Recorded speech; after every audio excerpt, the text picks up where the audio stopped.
practicing with piecewise and absolute value. If we think about the standards, I can explain the parent function. Parent function has a vertex where? Where's my vertex on this parent function? Vertex is at 0, 0, 0 for the vertex, right? So it's making sure we understand that parent function. So the parent function has a vertex. If we are thinking about that, it's 0, 0. The other thing we know, does it go up or down? Parent function. Up or down? Up, right? Parent function goes up. What do we know the slope is of our parent function? Positive and negative. Lindsay, what number's in front of that? Absolute value. 1. Positive and negative 1. So parent function. So everyone on their notes, please write that right behind. Parent function. Vertex is 0, 0. It goes up. Slope is positive and negative 1. So being able to identify those key features. The key features are in front, what the slope is, what our point is, if it goes up or down. Those are my key features. I get identifying the vertex. We just did that. Knowing, is it a minimum or a maximum on the parent function? Would this be your lowest point or your highest point? Lowest, right? So it's a minimum. So we're going to talk about minimums and maximums of equations and then predict what it's going to look like. So first thing I want you to do is you take a look at this that they ask you to practice. It says graph the equation below just like you did in the lesson. First thing we want to write below here is our vertex. If I am looking at my vertex, Shay, where is my vertex going to be?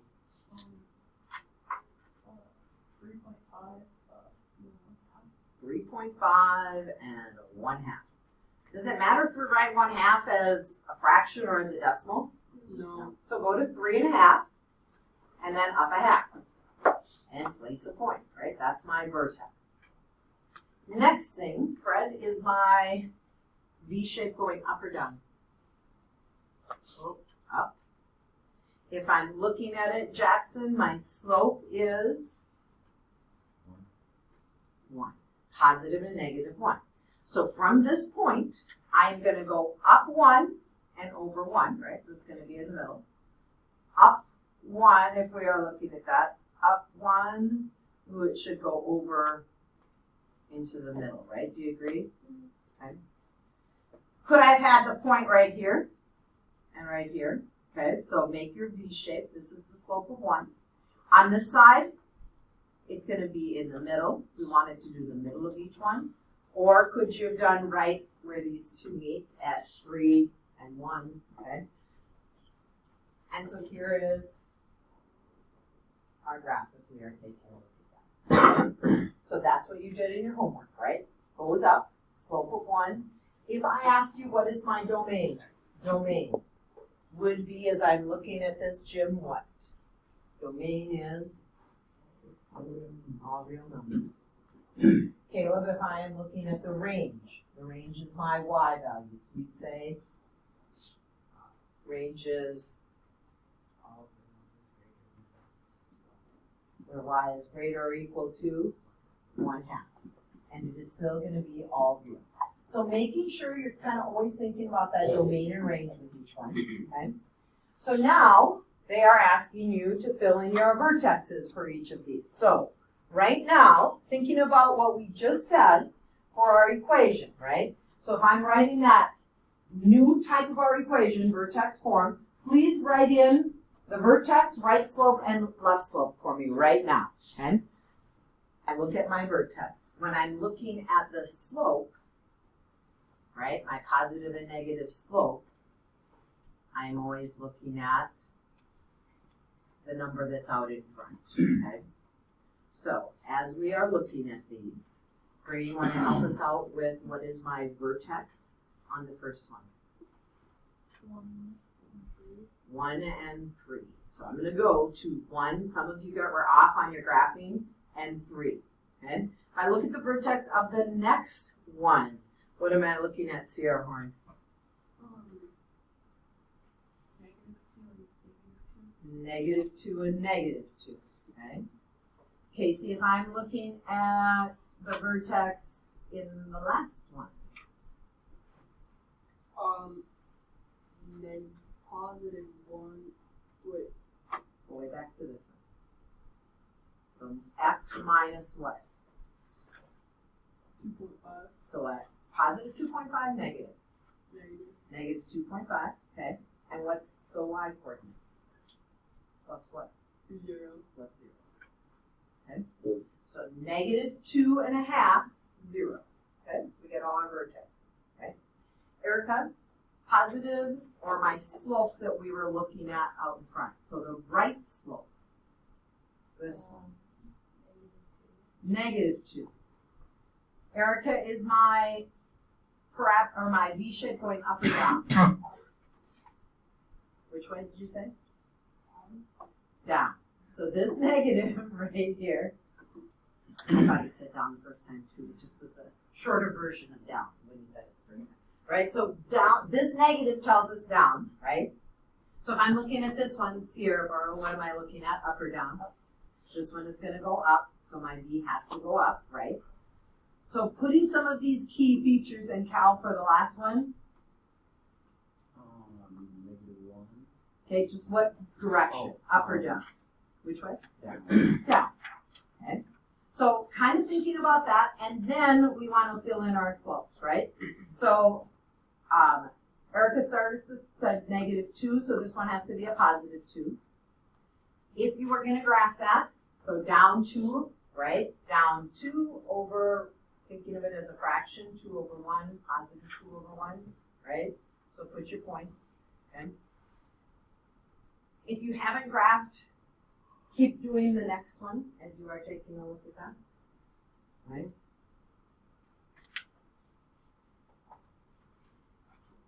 In this next one, it should be going up 1, and as I'm looking at that, over 3, up 1 and over 3, right? Up 1 and back 3. And I'm putting my points in graphing. So each time, if we are looking at those slopes,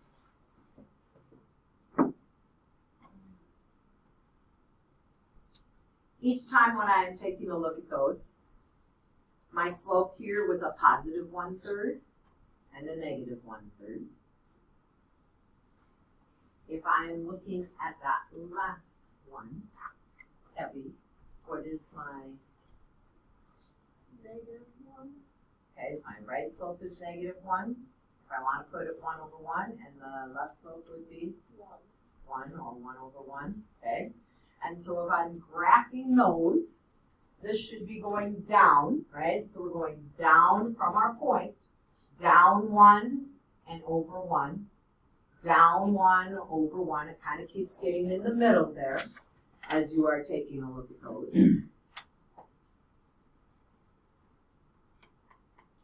Questions as you take a look at yours. Okay. You are now going to tell me your domain and your range. Okay, so the domain and the range. Keeping in mind domain is really talking about our x and range is our y. So we want the domain and range of each. And then if you would please check with your shoulder partner and see if you agree, or the people, yeah, let's do shoulder partners. So you're going to talk to the people across from you as you take a look at this, okay? I'll give you a minute to do that, and then we'll put those answers. There's all the time for all of our domains, right? Domain, all real. For every single one of these domains is all real numbers. But the range changes for all of them, right? The range is always dependent on this y coordinate. When I look at my vertex, I'm going to look at the y coordinate. So when I look at the y coordinate, it's still all reals, but here it's going to be where y is less or equal to 3 because this is a maximum point, right? So here's a maximum. This one is a minimum. Minimum means it can be every value where y is greater or equal to -2. This is the lowest value that we have.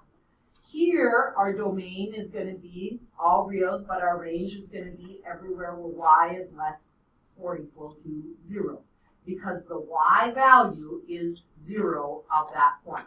So you're always looking at your y values when you are determining your range as you look at those, okay? So on the top of the next page, they kind of talk about how absolute value and piecewise functions and we kind of review piecewise from last week, Friday's lesson. So, when you are looking at an equation and it has two pieces, this one says y is equal to x plus 2, where x is less than 1. The second equation is a quadratic. You haven't seen that before, so if you're looking on the top of that next page, where x minus 1, that whole quantity squared, where x is greater or equal to 2. These are the two pieces that you have to graph. It says each piece must only live in its own neighborhood. So let's put up a fence. We don't want to make any mistakes. We don't want our neighbors getting mad at us having our dog, right, go into their backyard and doing something it shouldn't. So we put up our fence. The next question is, well, how do we need to figure out who the owner of the fence is? Which neighbor owns the fence? So usually if you have a fence between two houses, someone owns it, and the other person just gets the benefit of having a fence there, or not, okay? So in this case, the guy with the equal is always going to be the person that owns the fence, right? So that's going to always be our closed circle. So when you're thinking about that, this is going to be the closed circle, because this person owns the fence. This is going to be your open circle on the graph because they do not own the fence. They can go right up to it, but they don't, like they can't be on that fence. It's not their fence to decide what to do with, right? So, top of the next part, how do we graph it? Well, when you take a look at graphing y equals x plus 2, what you know is you have a start point. Your start point is 0 to your y-intercept, okay? So you go to the point 0, 2, and you have a slope of up 1 and over 1, and you draw the whole line. But you stop at the fence. You can't go into the other person's yard, so you stop at the fence. And we have an open circle, it says, because he does not sit on the fence, and he can't be in his neighbor's yard, or his neighbor's. Okay? We said neighborhood up there. We'll graph the second part. How do you graph the second part? You would want to substitute in values for x. What's the first value you want to substitute in? 1, right? Because it says it equals 1. So if I put in 1, 1 minus 1 is 0, square it, I still get 0. When I plug in 2, if x is equal to 2 in this equation, I would have had y equals 2 minus 1 squared. That's 1 squared. What is 1 squared? 1. It gives me this ordered pair, 1, 1. We know this is not linear because from our last unit B, anytime you have something to the second power or it's not to the first, it's not going to be a nice straight line. So next you would have plugged in 3. Right? If I plug in 3 here, I'm going to have 3 minus 1, which is 2 squared. 2 squared is 4. And I get my next point and I draw this curve. It says this one is a closed circle. Because he owns the fence, he can't jump the fence, this is where it starts. So I have an open circle up above and the closed circle down below. So when you do your piecewise functions, that's kind of what you want to think along with our absolute value. So we're going to practice some piecewise functions on the bottom of this next page, and then you'll have time to work on your homework in class today. So it says we're going to graph these. First off, let's take a look at the questions down below. So, the first part, if we are looking, how many parts do we have, Rowan, of that first one? 2. We have 2 parts, okay? We're always going to think of it as part 1, right, and part 2, okay? So, behind each of these, tell me how many parts to each one. Just go across. So the second one, Ava, is also 2, and the last one is 3. Okay? So now we got to figure out who owns the fence. Where is our fence? Our fence in the first one, Maya, is going to be where? I don't know. Okay, look back. How'd they decide where the fence is? Where does the fence look like it's at? At what?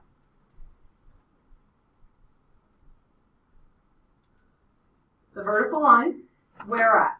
Where x is equal to 1.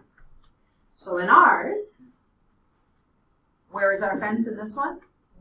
X equals 1. And it's going to be a dashed line. We're going to put that dashed line. It's always going to be vertical. Okay? The next question is who owns it, Jethro?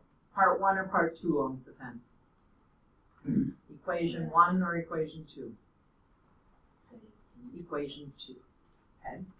So, Aletta, we are going to graph this first equation. Y equals negative 2x plus 3. I'm going to do mine in red. What is my y-intercept or my start point? 3. More important, 0, okay? Because some people are going over here to 3 on their quiz. It's not on the x, it's on the y. It's 0, 3, okay? What else do you know, Aletta, about the slope? It's negative 2 over 1. Okay? Which means, is my graph going up or down to the right? Down. Okay? So from this point, let's put in our fence right away. Where is our fence? At 1. So put a dashed line for your fence all the way down, okay? So we got our fence.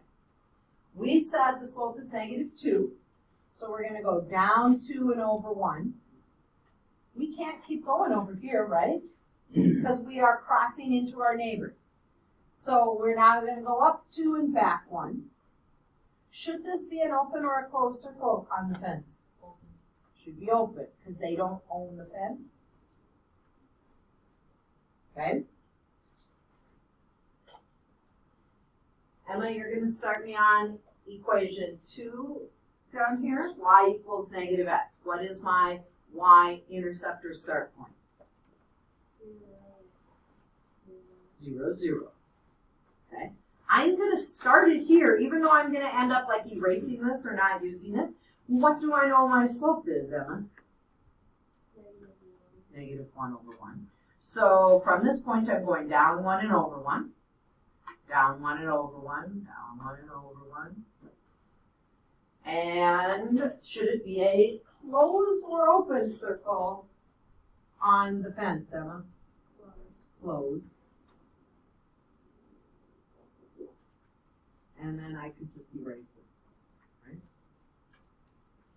Questions? Let's do the next one. Okay? We're looking at the next one. Casey, way the back. F of x equals 4 for x less than 3. Where is our fence at? 3. So x equals 3. Let's draw our fence in right away. That's your first step, okay? The last one has 2 fences, right? You agree it has 2 fences? Yeah. Where are the 2 fences in the last one? One is at what? X equals 2. negative 1 and x equals 2. Draw both of those fences. So when you're looking at your problems, draw your fences so you know how it's divided. Okay? So let's go back. We're going to do number 2. You guys will do this last one and try it on your own. So as I am taking a look at that next one, we were looking at, Casey, f of x equals 4. What kind of line f of x equals 4? Or what's the y-intercept? Y-intercept is 0, 4. So go to the point 0, 4. And what's the slope?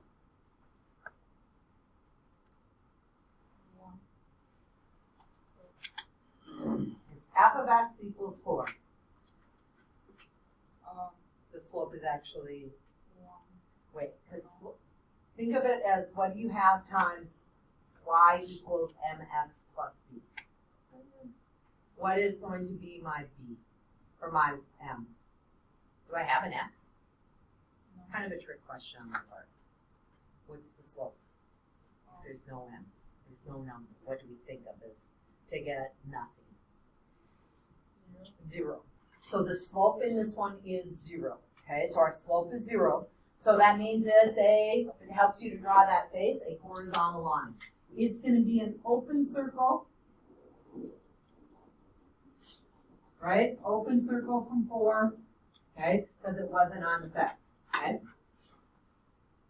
All right, Jaden, second equation. What is my y-intercept?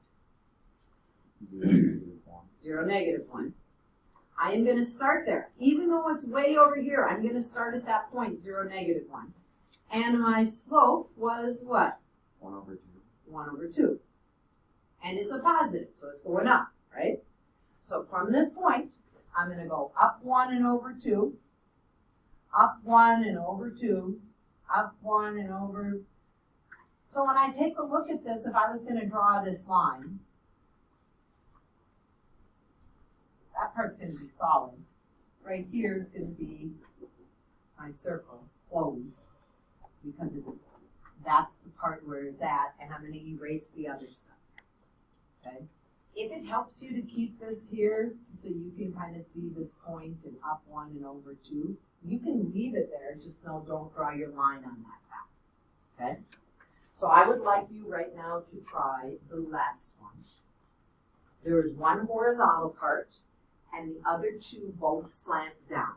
So try the last one, and then we'll kind of, that middle one was at 0, 2 horizontal. This one starts at 0, 0, and the slope is -2. I always like to think of slope as -2/1, so at 0, 0, I'm going up 2 and back 1, up 2 and back 1. And at this point, if I'm looking at this, since it goes through that point, I'm actually going to keep and draw that line, but I'm only drawing the line from this part of it. Nice straight line, you'll see that in just a minute. And this last part says, oh, we need to start at 0, 3, right? So 0, 3 is my y-intercept. If I'm looking at that y-intercept, as I look at that, the y-intercept is up at 3. So I start at 3, and the slope is -1/2. So it's down 1 and over 2, down 1 and over 2. So if I'm looking at this graph, hopefully yours looks a lot like this. Keeping your fences in, I think makes it a lot better for a lot of you as you were doing the problems if you keep those fences so you know where your turning point is, okay? So, your assignment tonight is graphing the piecewise and graphing some absolute values. So on the bottom of the first page, when you go to start doing your graphs, there should be plenty of graph paper. What do I need to see? I need to see, if you do questions 1, 2, and 3, I don't need you to write the equations down here. Just make sure I know which one is number 1, 2. But when you graph number 3, 4, 7, 8, the absolute value ones, write the equation by it. Does that make sense? Okay, those are a little easy. You don't have to write both equations here. But so in number 1, how many parts are we going to have? Gotta have 3 parts. Where are our fences at? -2 and 0. I look at these right away and I notice one y-intercept is way up at 6 and the other 2 y-intercepts are at -2. So I need my graph to make sure I go up maybe 10, right, on my graph. So one thing I will notice is that some of you, when you go to put your graphs, you put like the x-axis way up here. You need to go up 10. So put it down far enough, if this is your x, so that I can see this is your y-axis, so that I can see, oh, I can definitely go up to 6, right, as you are doing that one. So if you have questions, ask. I will